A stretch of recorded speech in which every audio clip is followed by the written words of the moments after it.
नमस्कार friends, planet hub channel में आप सभी का फिर से हार्दिक स्वागत है। और इस बार सब्जेक्ट रहेगा मकर राशि फलादेश 15/6 से लेकर 15/7 2022 में 30 दिन का जो पीरियड रहेगा आने वाला मकर राशि के लिए कैसा रहेगा, उसके ऊपर विचार विमर्श करेंगे। सबसे बड़े 3 बड़े प्लैनेट चेंज हुए हैं अप्रैल महीने के अंदर। गुरु कुंभ राशि को छोड़ के मीन राशि में आए हुए हैं। राहु वृषभ को छोड़ के मेष में आए हुए हैं और शनि मकर राशि से कुंभ में आए हुए हैं, जो आपकी राशि के लॉर्ड से। और अभी गोचर में शनि वक्री चल रहे। 5 जून से शनि का वक्री भ्रमण हुआ है और करीबन अगस्त के पहले वीक के आसपास 1 अगस्त के करीब ये 29 जुलाई के करीब यहाँ फिर से मकर में आएंगे। वहाँ रहेंगे 4-5 महीने, यहाँ भ्रमण करने वाले हैं। तो यहाँ शनि चेंज, गुरु चेंज, राहु चेंज, जो बड़े 3 प्लैनेट से वो चेंज हुए हैं। और गोचर में सिचुएशन आपकी नपी तुली चल रही है। मकर राशि बिजनेस धीरे धीरे धीरे डाउन होने वाला है या हो रहा है। आपको ये चीज़ें महसूस कर रहे हैं। आप बिजनेस में, कामकाज में जो पहले काम हो रहा था, ऐसा काम अभी आपको नहीं दिख रहा है। इसलिए मकर राशि वाले अभी थोड़ी आपको तकेदारी, प्रिकॉशन, संयम, पेशेंस रखना पड़ेगा। यहाँ ऑलरेडी शनि आए हैं, राहु आए हैं, तो ये राहु बिजनेस कामकाज में आपके लिए अनुकूल नहीं है, प्रतिकूल है। घर में वाद विवाद बढ़ सकता है, झगड़े बढ़ सकते हैं। कोई घर में ऐसा कोई बनाव बन सकता है जिसमें आप चिंतित हो सकते हैं। घर से बड़े व्यक्ति का भी यहाँ से भगवान के पास बुलावा आ सकता है। ऐसे यहाँ ग्रह गोचर निर्देश कर रहे हैं। जो सत्य है, जो हकीकत है, वो बयां करनी जरूरी है।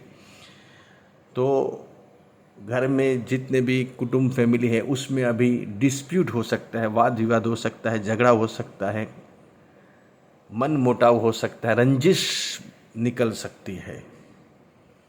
तो यहाँ राहु 4th हाउस में, लेकिन मंगल यहाँ आएंगे करीबन 28 जून के आसपास। और ये मंगल 15-12 तारीख से, मतलब अभी से आप समझ लीजिए 15-17 तारीख से 28 तारीख से मंगल यहाँ आएंगे।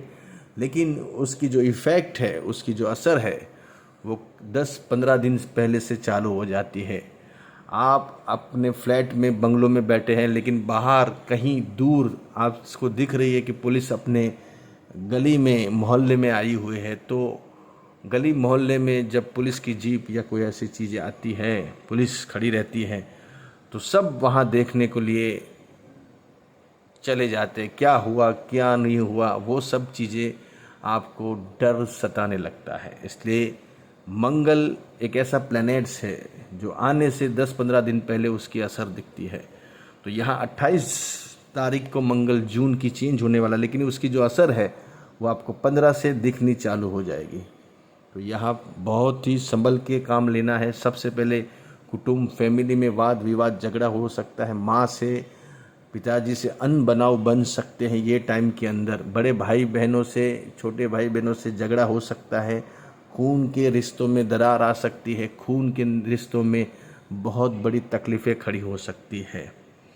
इसलिए यहाँ बहुत सोच समझ के, आपको धैर्य रख के, आपकी गाड़ी, वाहन, व्हीकल्स जो आप चला रहे हैं, उसके लिए भी आपको बहुत ध्यान देना पड़ेगा, प्रिकॉशन लेना पड़ेगा। बने तब तक आप ये 1.5 महीना, जब तक मंगल यहाँ राहु के साथ बैठा है, तो आप गाड़ी, वाहन, व्हीकल्स नहीं चलाएं। वो आपके लिए हितावह है, आपके लिए अच्छा गिना जाएगा। गाड़ी से दूर रहिए, झगड़े से दूर रहिए। कहीं झगड़ा चल रहा है तो आपको उसमें पड़ना नहीं है। किसी और का झगड़ा है या आपको बुला रहे हैं कि आप जाओ देखो, लेकिन नहीं, आपको वहाँ नहीं जाना है। आप वहाँ जाएंगे तो आपके साथ कोई बड़ी घटना बन सकती है। इसलिए थोड़ा दिमाग से, धैर्य से काम लीजिए, पेशेंस रखिए। आवेग, गुस्सा भी आपको आ सकता है, ये कर दूँ, वो कर दूँ, उसको मार दूँ, ये कर दूँ, क्या समझता है अपने आप को, क्या समझती है अपने आप को। तो ये सब चीज़ें यहाँ नहीं चलने वाली है।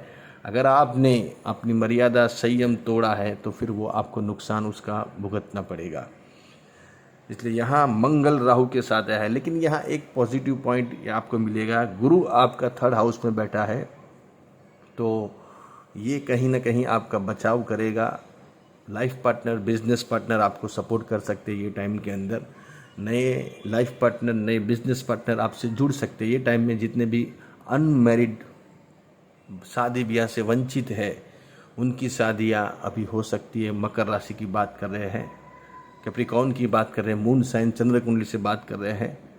तो यहाँ जितने भी अनमैरिड व्यक्ति पर्सन हैं, उनकी शादी ब्याह के रिश्ते, शहनाई, ढोल नगारे, बाजा जिसको बोलते हैं, बाजा अभी आपका बच सकता है। लेकिन बाजा दो तरीके से बच सकता है, एक तो शादी से भी बच सकता है, लेकिन आपने ध्यान नहीं दिया तो यहाँ दूसरी भी आपकी बैंड बच सकती है।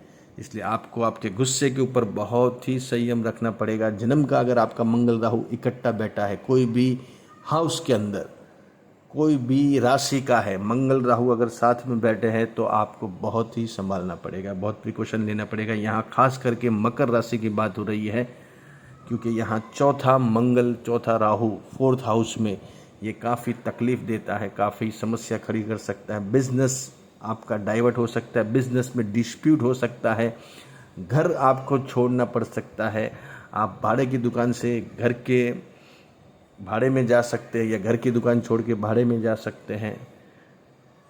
एक बात तय है कि यहाँ खुद का कुछ नहीं होने वाला है, आपको भाड़े में ही जाना पड़ेगा। और वो भी दुकान है तो दुकान शिफ्ट करनी पड़ेगी, खुद की दुकान छोड़ के भाड़े में जाना पड़ सकता है। या ऑफिस भी खुद की है तो उसमें को भी छोड़ के आपको या नौकरी करनी पड़ सकती है या भाड़े पे जाना पड़ सकता है। यहाँ समस्या, प्रॉब्लम आपके लिए ज़्यादा है, इसलिए precaution is better than cure. संयम, धीरज ही आपका प्रिकॉशन है। ध्यान दीजिए कुंडली के ऊपर, संयम से काम लीजिए, दशा अंतरदशा उसके ऊपर ध्यान दीजिए। अच्छे एस्ट्रोलॉजर को साथ मिल के टाइम कैसे निकालना उसके ऊपर चर्चा विचार कीजिए।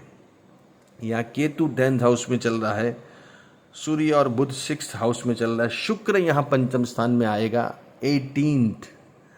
18 जून से शुक्र यहाँ आते, थोड़ा आपको पैसे के बारे में धन लाभ होगा, वैभव, पैसा, लग्जरी आइटमें, ये सब चीज़ें आपके पास आ सकती है। फैमिली में जो डिस्प्यूट होंगे उसमें कुछ न कुछ कर मदहन से आपको फ़ायदा हो सकता है, क्योंकि यहाँ शुक्र यहाँ स्वग्रही बनेगा। बुध जो आपकी भाग्य का स्वामी है वो भी यहाँ 28 जून से आएंगे। उसके बाद आपको काफ़ी राहत शांति महसूस होगी। फिर धीरे धीरे धीरे आपको 30 के बाद थोड़ा माहौल शांत होता हुआ दिखेगा। उसके बाद आप कुछ प्लानिंग करोगे, कुछ सोचोगे तो वो चीज़ सही होगी, प्लानिंग सही होगा। लेकिन यहाँ थोड़ा आपको शांति रखनी पड़ेगी। 30 जून तक तो आपको बिल्कुल शांति रखनी पड़ेगी। 30 जून नहीं, आपको करीबन 10-15 जून तक, जुलाई तक आपको शांति रखनी पड़ेगी। तब तक आपको आवेश, गुस्से से दूर रहना है, कोई भी बड़ा डिसीज़न नहीं लेना है, क्योंकि यहाँ नौकरी भी जा सकती है, आपकी नौकरी चेंज करनी पड़ सकती है। आपको जो सैलरी मिल रहा है उससे कम सैलरी में आपको जाना पड़ सकता है, या नौकरी एक्सचेंज करने का टाइम है, या घर पे बैठने का भी टाइम यहाँ बन सकता है। तो थोड़ा एक्सपेंस बढ़ सकते हैं, खर्चे बढ़ सकते हैं, कोर्ट कचहरी में आपको भागना पड़ सकता है, पुलिस थाना अस्पताल में आपको दौड़ भाग हो सकती है, कहीं आपको लग सकती है, आप गाड़ी चला रहे हो तो आपका एक्सीडेंट हो सकता है, आपको खून निकल सकता है। इसके लिए भी आपको थोड़ा ध्यान, संयम, धीरज यहाँ रखना पड़ेगा। हमारा काम आपको डराना नहीं है, लेकिन बताना है। भाई बिना प्रीत नहीं, आगे आपको बोलेंगे कि भाई आगे खड्डा है, आगे आतंकवादी खड़े हैं, और आप चले जाओगे, आपके पास हथियार नहीं है, तो आपको लग सकती है, आपको भारी नुकसान हो सकता है। फ्लड आने वाला है, कीमती सामान आप चढ़ा दीजिए, फ्लड चला जाएगा, कीमती सामान नीचे उतार दीजिए, आपको नुकसान नहीं होगा। इसलिए समय, वक्त सबसे बड़ा बादशाह होता है। समय को जानिए, समय को पहचानिए, समय ही सब चीज़ों का निवारण करता है, समय ही सब चीज़ों को खड़े करता है प्रॉब्लम। तो यहाँ आपको थोड़ा प्रिकॉशन, संयम, धीरज से काम लेना है और अपने इष्ट देव जो भी आप जिसको मानते हो उसका ध्यान आपको रख के नाम लेके आगे बढ़ना है। ऐसे और कई वीडियो लेके आऊँगा, तब तक के लिए नमस्कार।